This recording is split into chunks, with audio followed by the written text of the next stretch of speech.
Papa São Leão III.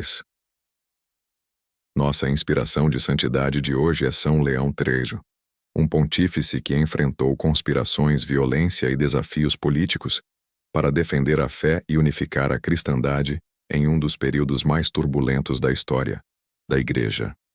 Este vídeo mergulha na vida deste corajoso Papa, desde sua ascensão ao trono de Pedro até seus feitos extraordinários, incluindo a coroação de Carlos Magno como imperador do Sacro Império Romano Germânico, um momento que moldou o destino da Europa.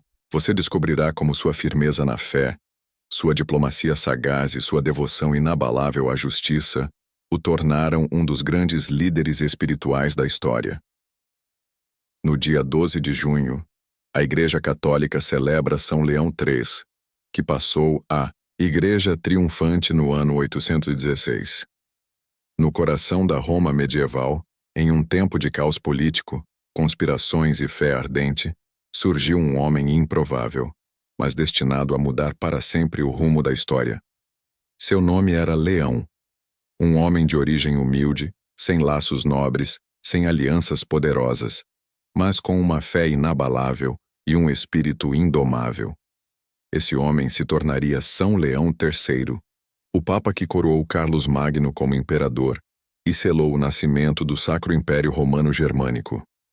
Leão nasceu por volta do ano 750 em Roma, numa época em que o Império Bizantino ainda exercia uma frágil autoridade sobre a Cidade Eterna, e os lombardos ameaçavam constantemente os territórios papais. Roma era um campo de tensão entre poderes seculares e religiosos, entre o Oriente e o Ocidente, entre a tradição imperial e o surgimento de uma nova Europa cristã. Desde cedo, Leão escolheu o caminho da Igreja, tornou-se diácono e depois cardeal presbítero da Igreja de Santa Susana. Sua vida discreta e sua piedade profunda o tornaram respeitado pelo clero, mas desprezado pela aristocracia romana, que via nele um intruso, um homem do povo entre as fileiras dos grandes. Mas o inesperado aconteceu. Em 26 de dezembro de 795, no mesmo dia da morte do Papa Adriano I, Leão foi eleito seu sucessor. Uma eleição rápida, quase unânime. Era um momento crítico. A Igreja precisava de estabilidade, e Leão parecia ser o homem certo, ou ao menos o único possível. Mas a paz durou pouco. Em 25 de abril de 799, durante uma procissão religiosa pelas ruas de Roma, Leão foi brutalmente atacado. Um grupo de nobres liderados por Pascoal e Campulo, parentes do falecido Papa Adriano, o cercou, derrubou, tentou arrancar sua língua e cegá-lo. Eles queriam silenciar sua voz e apagar sua autoridade. Ferido e humilhado, Leão conseguiu escapar. Refugiou-se junto aos francos, em Paderborn, na corte de Carlos Magno, o rei que crescia como poder central na Europa Ocidental. O encontro entre Leão III e Carlos Magno foi mais que político. Foi providencial. Carlos viu na humilhação do Papa um insulto à ordem divina e prometeu restaurar sua autoridade em Roma. Juntos, traçaram um plano que mudaria para sempre a história da Europa. Em novembro do ano 800, Leão retornou triunfante a Roma, escoltado pelos exércitos de Carlos. Um sínodo foi convocado. Os conspiradores foram julgados. Mas, surpreendendo a todos, Leão, em vez de buscar vingança, os perdoou publicamente. Esse gesto não apenas evitou uma guerra civil, mas consolidou sua imagem como homem de Deus, justo, corajoso e misericordioso. Então, veio o momento decisivo.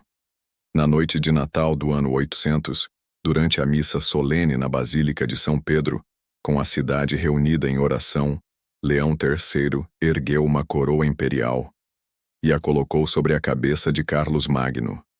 Em alto e bom som, proclamou: A Carlos, Augusto coroado por Deus, grande e pacífico imperador dos romanos, vida e vitória.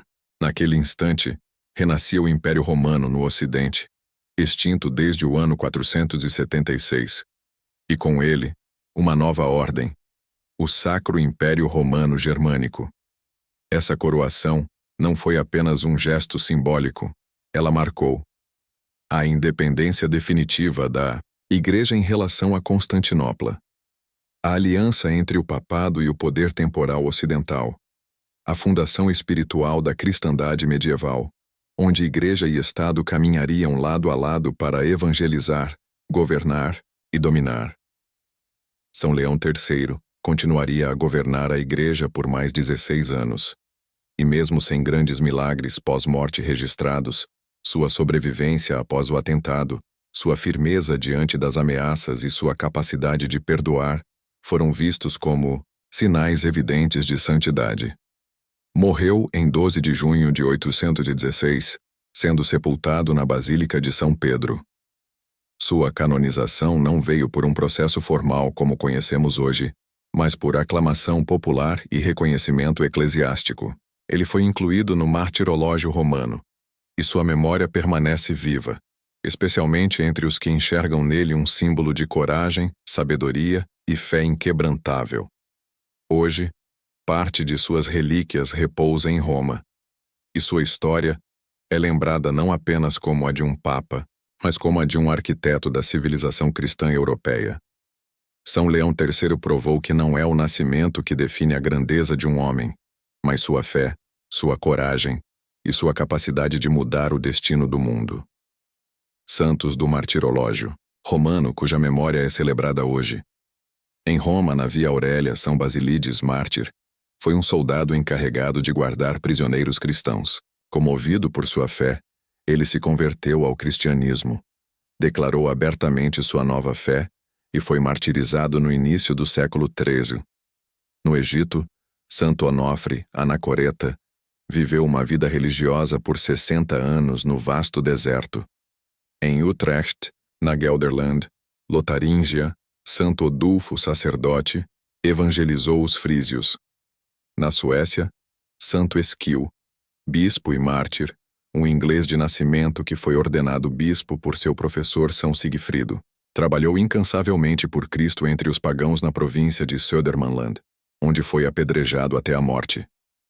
Em Cortona, na Etrúria, o beato Guido, sacerdote, discípulo de São Francisco, viveu uma vida de jejum, pobreza e humildade. Perto de Ocra, em Abruzzo, o beato Plácido, abade, primeiro viveu como eremita em uma caverna e depois reuniu discípulos no Mosteiro do Espírito Santo. Em Tifernum Tiberinum, na Úmbria, a beata Flórida, Lucrécia Helena, Sévole, virgem da Ordem das Clarissas Pobres, embora aflita com feridas corporais, desempenhou suas funções designadas com diligência e alegria. Em Verona, na Venétia, São Gaspar Bertone, sacerdote, fundou a Congregação dos Sagrados Estigmas de Nosso Senhor Jesus Cristo, cujos membros se tornaram missionários a serviço dos bispos.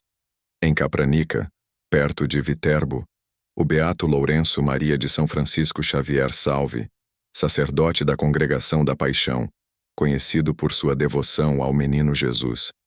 Em Riobamba, no Equador, a beata Mercedes Maria de Jesus Molina, virgem, fundou uma comunidade religiosa para cuidar de meninas órfãs e pobres e para resgatar mulheres presas no vício, ajudando-as a começar uma nova vida de graça. Em Ragusa, na Sicília, a beata Maria Cândida da Eucaristia Barba, virgem da Ordem das Carmelitas Descalças, demonstrou grande dedicação à vida consagrada e à regra, e contribuiu para o estabelecimento de novos mosteiros. São Leão III, rogai por nós. Oremos. Ó Deus, que destes a São Leão III a coragem de defender a vossa Igreja em tempos de adversidade, concedei-nos por sua intercessão a firmeza na fé e a sabedoria para promover a justiça e a paz. Por Cristo, nosso Senhor. Amém.